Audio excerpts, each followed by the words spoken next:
नमस्कार. लीड महाराष्ट्र या बातमीपत्रात आपले स्वागत आहे.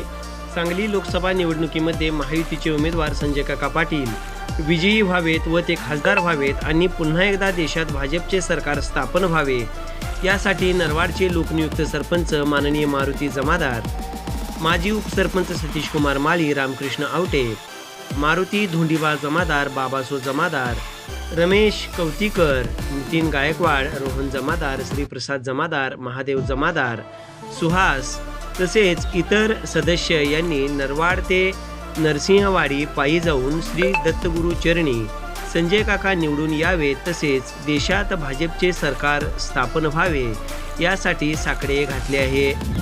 नुकत्याच पार पडलेल्या सार्वत्रिक लोकसभा निवडणुकीच्या पार्श्वभूमीवर आमच्या जिल्ह्याचे खासदार व भारतीय जनता पार्टी व महायुतीचे उमेदवार माननीय संजय काका पाटील हे भरघोस मतांनी निवडून यावेत यासाठी आम्ही सर्व नरवाडकरवासीय भारतीय जनता पार्टीचे कार्यकर्ते आज नरवाड ते श्री क्षेत्र नृसिंहवाडी येथेपर्यंत पायी पदयात्रा काढून श्री नरसोबाच्या चरणी अशी प्रार्थना करून, दत्तगुरूच्या चरणी अशी प्रार्थना करून देवाला असे साकडे घालणार आहे की आमचे नेते व भारतीय जनता पार्टी महायुतीचे उमेदवार माननीय संजय काका पाटील हे भरघोस मतांनी निवडून यावेत यासाठी आम्ही आज नरवाडमधून श्री नृसिंहवाडी येथेपर्यंत पदयात्रा काढत आहोत व श्री दत्तगुरूंच्या चरणी हे साकडे घालण्यासाठी आज जात आहोत.